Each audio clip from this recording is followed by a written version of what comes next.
Here are moments in life that redefine everything that follows, turning points where the world as you know it quietly crumbles. That Friday night, in the heart of a lively bar, Thomas experienced his own. Across the room, his wife, Jessica, sat with a radiant smile.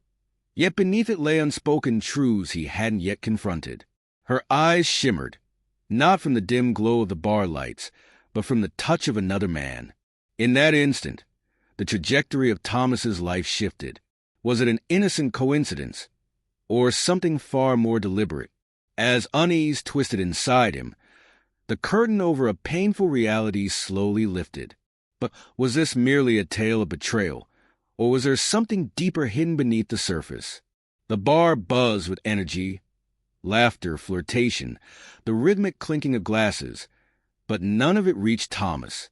He sat frozen, his gaze locked onto Jessica. The woman who had once been his whole world now felt like a distant figure glimpsed through a haze. She laughed, a sound that once brought him comfort. But now it carried an unfamiliar note, something that didn't belong to the woman he knew. Beside her sat Alex. Thomas barely knew him, yet somehow, Alex seemed to be at the center of everything unraveling in that moment. When Alex draped his arm along the back of Jessica's chair, it wasn't the casual gesture of a man acknowledging another's wife. It was something far more intimate. And then Jessica leaned in, her fingers grazing Alex's arm, lingering just a second too long. Thomas tried to reason with himself. Jessica had always been social. He clung to the thought, desperate to believe it, but the tight knot in his stomach refused to loosen. His untouched drink sat before him as he traced the rim of the glass with a restless finger. The storm inside his mind grew louder with each passing second. His eyes never left Jessica, not even for a heartbeat. Each laugh from her lips struck him like a slap. His chest tightened, his pulse pounded.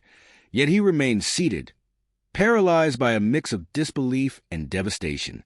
Then, a voice pulled him from his spiraling thoughts. A firm hand landed on his shoulder. Chris, an old friend, stood beside him, his gaze shifting between Thomas and the unfolding scene across the bar. A tense silence stretched between them before Chris finally muttered, "This doesn't look good, man." Thomas said nothing. What could he say? That his wife was humiliating him in front of a room full of people? That she was acting as if he didn't exist? The words clung to his throat, suffocating him. The weight of the moment pressed down on him, growing heavier with every lingering glance between Jessica and Alex, every second that passed. And then he couldn't take it anymore. Suddenly, Thomas pushed back his chair and stood.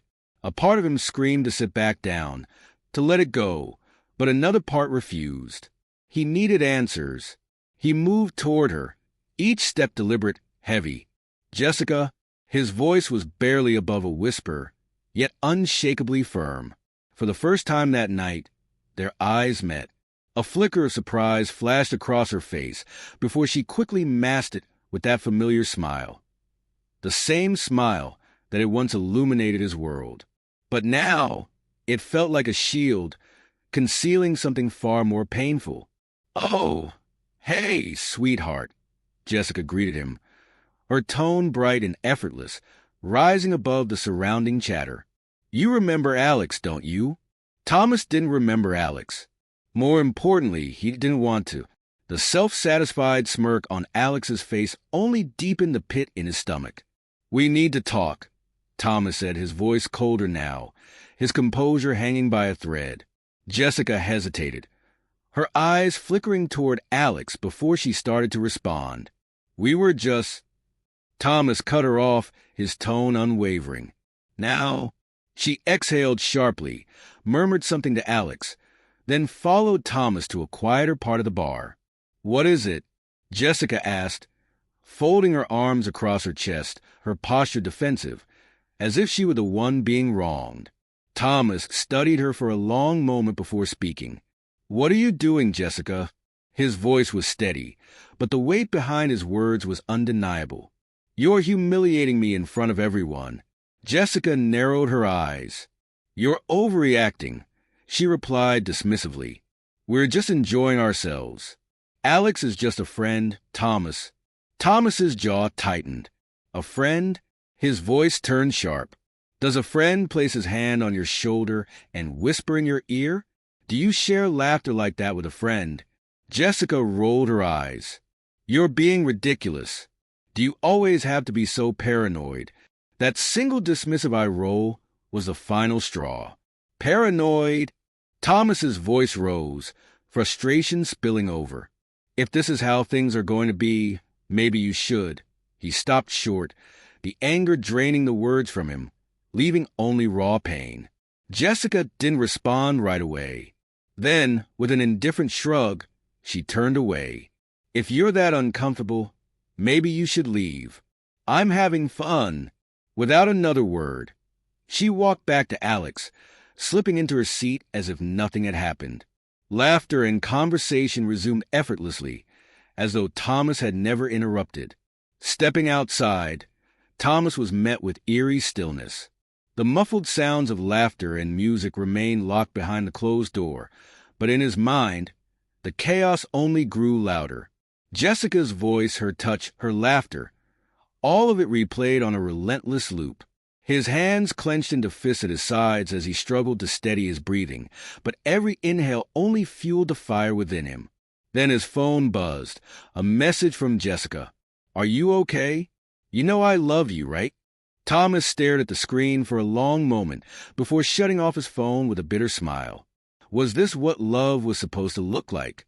If so, he was utterly lost in it. That night, he sat alone in the dark living room, his mind fixated on a single question.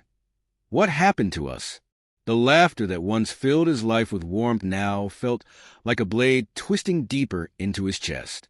He wondered what Jessica had whispered to Alex before following him to the corner of the bar, but even the thought of it sent a fresh wave of pain crashing over him. By morning, his anger had settled, but it hadn't vanished. It simmered beneath the surface, waiting. When Jessica finally returned home, she was still in the same clothes from the night before, her hair slightly tousled as she stepped inside. "Good morning," she said casually, as if nothing had happened. Thomas didn't respond. He just watched her. The silence stretched between them, thick and unspoken. Then, something inside him snapped. This can't go on, he thought. A decision formed in his mind. He needed to know the full truth. Sipping his coffee, he finally spoke, his tone calm but edged with finality. "Jessica, we need to talk about last night." Jessica hesitated, staring into her coffee cup. Then, after a beat, she shrugged. "What is there to talk about? I was just spending time with a friend," as if those words could erase everything. Thomas exhaled slowly, setting his cup down. "Stop lying to me," he said, his voice firm. "I already know what's going on." Jessica's expression shifted instantly. A flicker of panic and guilt flashed across her face before she masked it again. "What do you mean?" she asked, but the tremble in her voice betrayed her. Thomas reached into his pocket and placed an envelope on the table. Jessica hesitated before picking it up, her hand shaking slightly as she opened it. Inside were photos, screenshots of text messages, hotel receipts, proof. All of it. Her face turned ghostly pale.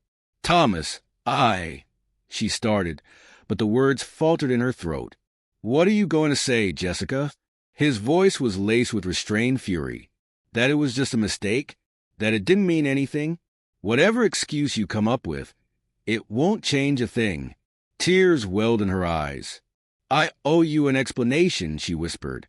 Thomas shook his head, cutting her off with a sharp, bitter laugh. "No," he said coldly.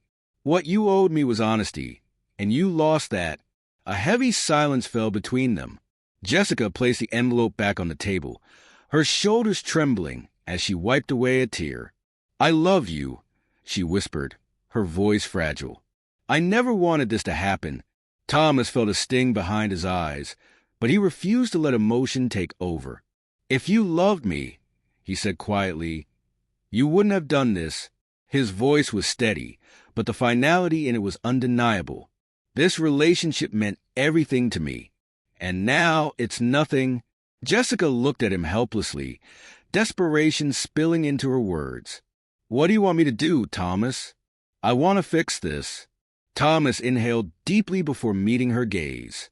I want you to leave. His tone was calm, but there was no room for argument. If you ever want a chance to be in my life again, you'll need to prove you've changed. That means therapy. That means effort. But right now, there's no place for you here. Jessica's hands trembled as she gathered her things. When she reached the door, she turned back one last time, her eyes pleading. I don't want to lose you, she whispered. Thomas didn't respond. The door clicked shut behind her. For a long moment, he stood in the silence, alone. But for the first time in a long time, that solitude brought him peace. Whether Jessica would change or not, he didn't know. But one thing was certain. He had reclaimed his self-respect, and that was worth more than anything.